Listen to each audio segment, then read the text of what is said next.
When we think of battling diabetes or battling hypertension, we usually think about whether there's a pill we could take or whether there's a shot we could go get from our doctors. Well, what we don't know is that our medicine cabinet is the supermarket and it's dieting properly. Big pharmaceutical companies don't want us to know this because if we remain sick, they continue to get rich. And by the looks of it, it seems like we're going to continue to get sick. In a report from the CDC in 2016, the United States Health Report, obesity is on the rise from 22% in 1988 to 38% in 2014. Good evening, guys. My name is Marcus Brandon.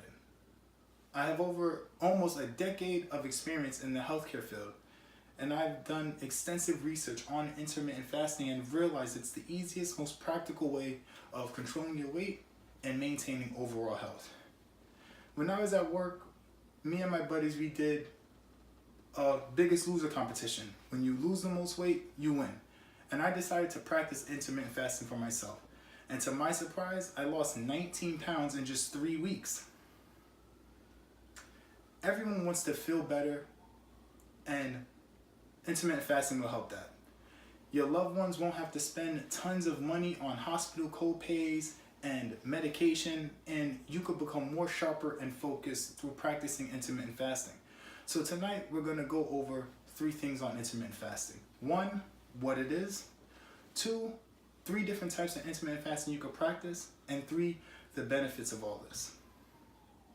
We want to become the healthiest versions of ourselves, the best version of ourselves. And intermittent fasting could help us achieve that.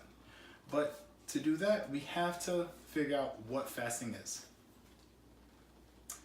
Merriam-Webster's definition for fasting is abstaining from food. When you fast intermittently, you do small portions of fasting and put yourself on a time-controlled eating schedule. Now, I know that sounds very meticulous to schedule your feeding times, but you have to think about it like this. This is something that we already do. And we know it's time for breakfast because it's the morning time. Lunchtime is during the afternoon, and dinner time is at night. It's simply a variation of that.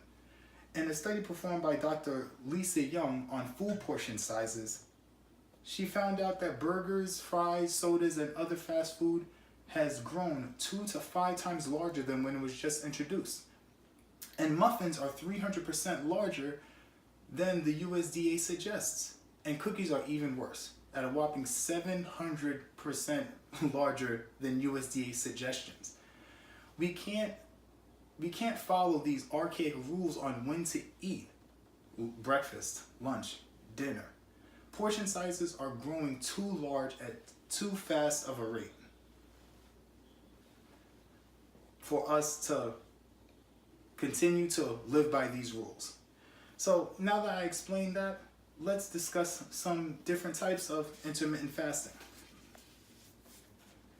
According to an article in Epoch Times by Dr. Gabe Merkham, The Skinny on Intermittent Fasting, there are 3 types of intermittent fasting we can practice. 1 being the 5-2 schedule, where we eat normally for 5 days and then we do a full fast with no caloric intake for 2 days. The second is a more extreme version, which is a full 5 days of fasting at least once a month. Now, I saved this one for last because in my opinion, it is the most practical and easiest for people like you and me in school or in college, which is the 16-8 fast. It's where you give yourself an 8-hour window during the day to eat and take in all of your calories, and then for 16 hours, that is when you conduct your fast. There's so many variables to intermittent fasting that anybody could do it. It caters to any kind of schedule.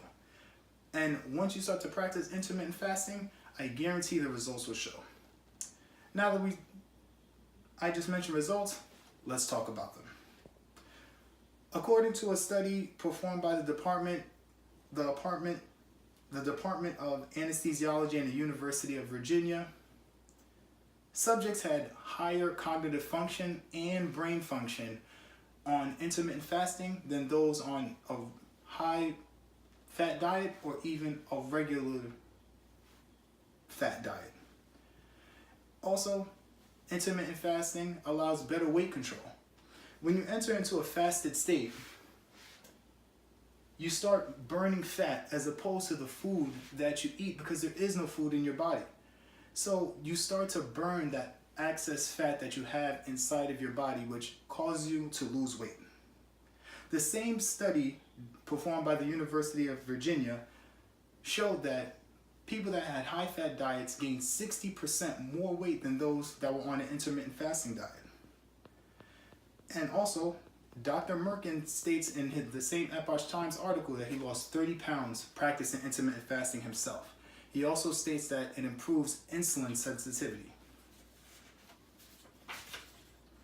So in conclusion, if you can give yourself a better, more consistent, healthier quality of living, we all know we would take that. And I think using intermittent fasting is the way. Tonight we spoke about what fasting is, the types of intermittent fasting you can take, and the benefits of it. All the meds that we take could be supplemented adequately using food. Beets have a nitrate in it that lowers blood pressure. A 4-ounce cup of black coffee is just as good or even better as a Red Bull, and it's less calories.